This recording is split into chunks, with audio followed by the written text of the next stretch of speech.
Nós hoje, quando pensamos em geometria, pensamos numa disciplina da matemática e, na realidade, para os antigos, a geometria era muitíssimo mais do que isso. Era uma forma de tentativa de compreensão de todos os fenómenos que eram experimentados e visíveis na Terra. Ou seja, eu quando meço alguma coisa, nos tempos antigos eu media com o corpo. Eu usava medidas antropomórficas, medidas naturais, um palmo, um pé, um passo. Portanto, eu tinha que envolver o meu próprio corpo na experiência de medir qualquer coisa. E, portanto, nessa medição, eu não só aprendia a conhecer os fenómenos da Terra, e entenda-se, por favor, por Terra, nesta geo de que eu estou a falar, não só o planeta Terra como nós pensamos hoje, mas o elemento Terra, portanto, com tudo o que isso tem de simbólico ou de filosófico. Portanto, há toda uma manifestação da materialização do universo neste planeta, como a vida está feita e como ela se criou, como ela se manifestou. Isso era para os antigos a Terra. Portanto, a Terra era não só o planeta, mas era também a matéria que tinha formado a vida, era também os fenómenos da vida e todas as leis que regiam a vida depois no planeta.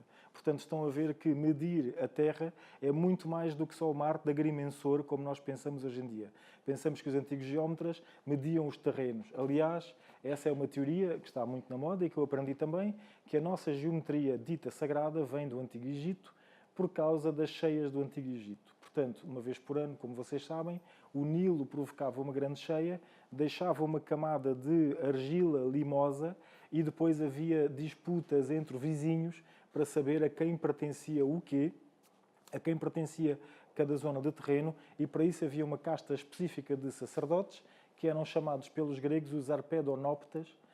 Esta palavra complicada em grego quer dizer os esticadores de corda.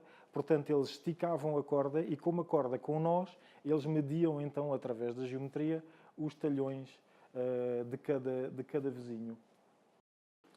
Havia essa profissão sacerdotal, essa casta sacerdotal, que os gregos chamavam de esticadores de cordas, ou arpedonoptas, que, de facto, resolviam os problemas da agrimensura. Mas esses problemas da agrimensura não eram só uma profissão civil, como nós imaginamos hoje, era todo um treino de sacerdócio. Portanto, havia um grupo de sacerdotes que aprendia como a sua prática sacerdotal, entre outras coisas, medir a terra. Portanto, estamos numa prática não só funcional ou civil como hoje, mas qualquer coisa com um nível espiritual ou religioso e uma prática e uma aprendizagem religiosas associadas. Estava eu a dizer, então, que esta geometria dos antigos era muito mais do que só medir a Terra, era medir todos os fenómenos da Terra, que incluíam a Terra e o céu. Portanto, inclui olhar para a Terra, olhar para o céu e perceber o que é que acontece. Ora, quando eu faço isso, quando qualquer um de vocês fizer isso, se vocês, por favor, quiserem experimentar, e não se esqueçam que eu estou a falar aqui de uma prática e uma arte que é uma ciência e uma arte ao mesmo tempo, mas que é uma prática, é uma experiência. Isto tem que ser vivido. Porquê?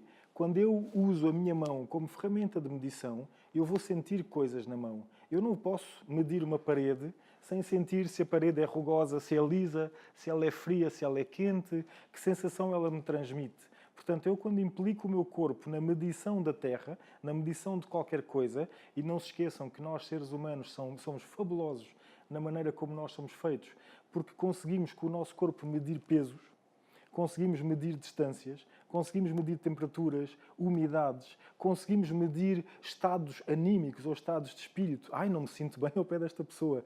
E N outras informações assim do género, só pelo toque, só pela envolvência do nosso corpo. Ora, isso é uma forma de medir e tem toda uma dimensão, então, extraordinariamente intuitiva, que foi retirada no tempo dos gregos da prática da geometria pelo Euclides. Como vocês sabem, o Euclides fez 13 livros de elementos da geometria, que se tornaram a base da geometria como disciplina da matemática, geometria euclidiana, é assim que nós chamamos essa forma de geometria. Mas quando vamos exatamente para o mesmo tempo, para o mesmo momento, para a mesma história do mesmo império da Grécia Antiga, e olharmos para outros filósofos e matemáticos e geómetras muito importantes da época, como o Aristóteles, o Sócrates, o Platão, para não nomear outros, vamos perceber que eles praticavam uma geometria diferente. A geometria platónica, a geometria socrática, a geometria aristotélica não é uma geometria despojada de todo o conteúdo espiritual e subjetivo.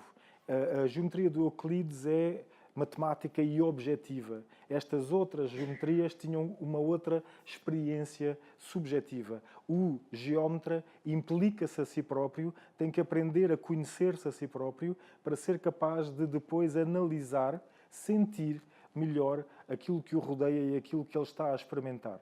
Portanto, nesse aspecto, então, desde os tempos antigos, o geómetra se explorava a si próprio como, hoje em dia dizemos estas palavras, uma antena, um receptor emissor, em que ele ia poder sentir um sítio e dizia: tenho aqui informações sobre este sítio.